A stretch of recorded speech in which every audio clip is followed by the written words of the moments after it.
मजा है उस हाथ में, वो घर वालों का खाना इबादत की तरह पकाते। मजा, जायका, मौसम, हर चीज का ख्याल होता है उस खाने में। तुम क्या जानो इन बातों को जिसने होटलों और फुटपाथों का खाने का मजा चखा हो। शोबिस की तारीख में बहुत चंद फनकार ऐसे आए हैं जिन्हें किसी किरदार ने अमर कर दिया हो, और असीम अदाकार खालिद बिन शाहीन इस हवाले से खुशकिस्मत रहे हैं। खालिद साहब को ड्रामा सीरियल अनारकली में शहजादे सलीम के किरदार ने हर किसी की आंख का तारा बना दिया था। हसीन चेहरा और दिलकश खदोखाल वाले खालिद बिन शाहीन पर शहजादा सलीम का किरदार खूब फिट आया, मगर खालिद साहब ने महज इसी कामयाबी पर इक्तफा नहीं किया। रोमांस से लेकर जज्बात से भरपूर कॉमेडी और फिर मनफी किरदारों में भी अपना लोहा मनवाया। उनके निभाए किरदार लोगों के हर दिल अजीज बने। इससे भी बड़ी दिलचस्पी की बात यह है कि वो मुलाजमत करके अदाकारी की मंजिल को छोड़ चुके थे, लेकिन किस्मत उन्हें ढूंढकर उस मुकाम तक ले आई और उन्हें वो सब दिया जिसके वो हकदार थे। खालिद बिन शाहीन ने जिंदगी का हर मैदान फतह किया है। अदाकारी के साथ साथ HBL बैंक में जो उन्होंने कारनामा सर अंजाम दिया वो किस्सा भी सुनाने के लायक है। अच्छा, आप जाएं, जाके चाय तो बनाएं। चाय? जी। मिस्टर जूलियस, तुमने कहा था ना कि ये मकान 3 दिन में खाली करने का मांगता है। अब हमारी समझ में आया कि हमको तुम फुटपाथ पे लाने का मांगता है। I'll see you, Mr. Julius. I'll see you.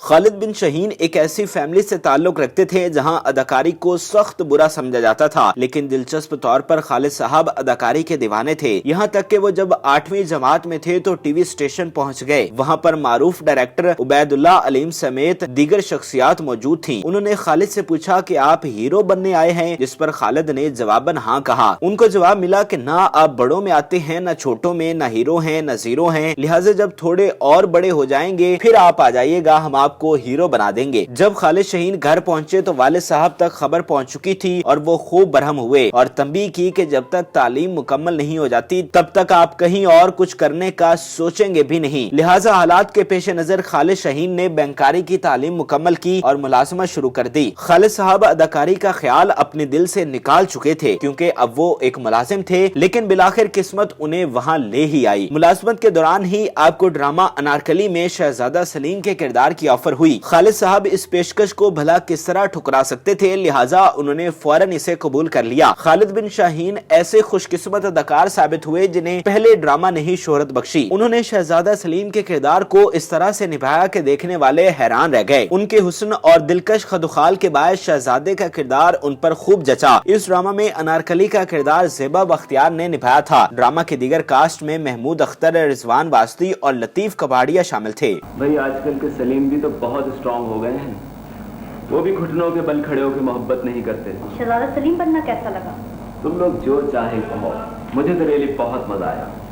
सचमुच ऐसा लगता था शहजादा सलीम हूँ। पहले ड्रामा में एक इंतहाई रोमांटिक और इंतहाई संजीदा रोल करने के बाद अगले ड्रामा में वो इसके बिल्कुल बरक्स एक मज़ाहिया ड्रामा में नजर आए। खालिद बिन शाहीन ने इसके बाद ड्रामा बाअदब बामुराद में काम किया। बादशाह के मामलात में मजाक किस तरह परोया जा सकता है ये फन राइटर ने खूब इस्तेमाल किया, और यही नहीं इस ड्रामे में काम करने वाले अदाकारों ने भी अपने अपने किरदार के साथ खूब इंसाफ किया और अपनी जानदार अदाकारी से इस ड्रामा को मास्टरपीस की शक्ल दी। ड्रामा की कास्ट में कासिम जलाली, अर्श मुनीर, आफ्ताब आलम, साजिदा सैयद, महमूद अली, काजी वाजिद और शहजाद रजा शामिल थे।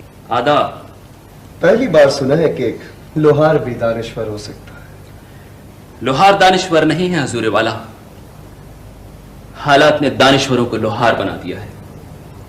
आपसे मिलकर बहुत खुशी हुई। उस दौर में फातिमा सुरैया बजिया के ड्रामों में काम करना हर किसी की ख्वाहिश हुआ करती थी और खालिद साहब की ये ख्वाहिश भी बहुत जल्द पूरी हुई, क्योंकि इसके बाद उन्हें फातिमा सुरैया बजिया के ड्रामा घर एक नगर में कास्ट कर लिया गया। इस ड्रामा में पाकिस्तानी रिश्ते, खास तौर पर सास और बहू के मबैन रिवायती रिश्ते को दिखाया गया और साथ ही कदीम जदीद नस्ल के दरमियान जो खला मौजूद है उस पर भी महारत के साथ रोशनी डाली गई। सुरैया बजिया के लिखे हुए शाहकार मुआशरे के तर्जुमान होते हैं और मसाइल की निशानदही करते दिखाई देते हैं। ड्रामा में खालिद शाहीन अपनी वालिदा और बच्चों के साथ रहते नजर आते हैं। उनकी बेगम नई नस्ल से ताल्लुक रखने वाली मॉडर्न जहन की होती हैं, जो अपनी सास को हमेशा पुराने जहन का तस्वर करती हैं और उनके साथ बात पर नोक झोंक करती रहती हैं, जिससे घर का अमन सुकून दाव पर लग जाता है। इस ड्रामा के बकिया कास्ट में अजरा शेरवानी, जहां आरा, खालिद जफर, इरशाद अली और राना गनी शामिल थे। इतना बड़ा डाइनिंग हॉल है और तुम कह रही हो कि लंच नहीं खा सकते। तो हम जब किसी दूसरे का खाएंगे तो उसे भी तो खिलाना पड़ेगा। मैं समझता था कि मैं ही मन दो मन हूँ, मगर पता चला कि मेरी बीवी तो 2 टन से भी ज्यादा कंजूस है। खालिद बिन शाहीन जाती तौर पर एक बहुत ही शरीफ और नफीस शख्सियत के मालिक थे, जिन्होंने हमेशा अपने काम से काम रखा। ड्रामा इंडस्ट्री में हर कोई उनकी इज्जत करता। खालिद साहब ने इमदरजा बाला के अलावा सोशल इश्यूज पर बनने वाले ड्रामों में भी अपना हिस्सा डाला और इस जमन में ज़िबाइश ड्रामा काबिल जिक्र है। इस ड्रामा में पाकिस्तान में तालीम की कमी के बायस इंतहा की जहालत को उजागर किया गया। इसमें पिराना निजाम की कमजोरियों को भी बहुत बारीकी से दिखाया गया। जबकि दूसरा मसला फिल्म इंडस्ट्री से जुड़ा हुआ था, जिसमें दिखाया गया कि कैसे नुशाबा जैसी लड़की सस्ती शोहरत हासिल करने के लिए सीधे रास्ते से उतरकर गलत रास्ता इख्तियार कर लेती है और अपने प्यारों से भी दूर हो जाती है। इस ड्रामा में ज़हरा नूर अब्बास, बुशरा अंसारी, आसमा अब्बास, असद सिद्दीकी, कवी खान और शबीर जान शामिल थे। घबराने की जरूरत नहीं। शाहाना के सारे दुश्मन एक मैदान में खेमाजन है। अगर उसने जरा सी भी धमाचौकड़ी की तो वो कहीं की नहीं रहेगी। खालिद बिन शाहीन एक पढ़े लिखे इंसान थे, लेकिन जब फटे पुराने कपड़े पहनकर किसी बाबा के किरदार में नजर आते तो लोग गुमान भी न कर पाते कि वो इतने आला तालीम याफ्ता हैं। और जब वो सूट बूट पहनकर स्क्रीन पर जलवागर होते तो उनकी शख्सियत के आगे सब फीके नजर आते। जिस तरह के जियो टेलीविजन के ड्रामा दिल तो भटकेगा में खालिद बिन शाहीन एक बिजनेसमैन के रूप में नजर आए और यहाँ उन्होंने मनफी किरदार के जरिए मुआशरे की बुराई और घटियापन को सामने लाने की कोशिश की। इस ड्रामा में दिखाया गया कि कैसे एक गरीब लड़की यूनिवर्सिटी की फीस देने के लिए एक अमीर बिजनेसमैन के यहाँ जाती है और उससे मदद की दरख्वास्त करती है और उसके एवज पार्ट टाइम जॉब या कोई भी एग्रीमेंट करने पर राजी हो जाती है। बिजनेसमैन लड़की की गुर्बत और मजबूरी का फायदा उठाकर उसकी मदद कर देता है और साथ में अपने मज़मूम इरादों का पता भी बता देता है। इस मंजर से मुआशरे की इस हकीकत की अक्कासी की गई जिसे खुली आंखों से भी देखना गवारा नहीं किया जा सकता। इस कहानी को चलाने के लिए जिन अदाकारों की खिदमत हासिल की गई उनमें रेशम, नताशा हुसैन, महविश हयात, शमून अब्बासी और सबा फैसल शामिल थे। आपको फीस चाहिए ले लें, लेकिन मैंने आज तक ऐसा कोई एग्रीमेंट नहीं किया।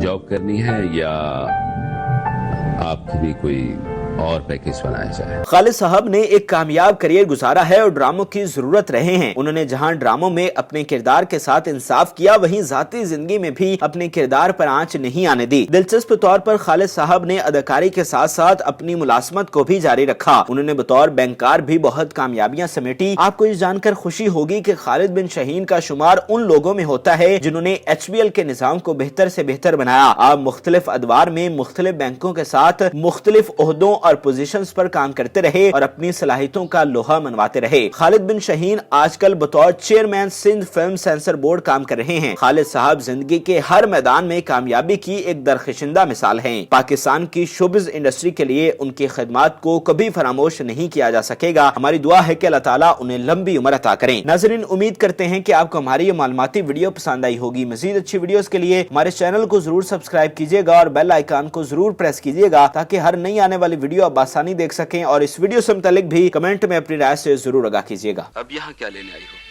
सच बताने और सफाई पेश करने के लिए। इससे बड़ी सच्चाई क्या होगी कि तुम लंकेश जैसे घटिया आदमी को अच्छी तरह जानती हो।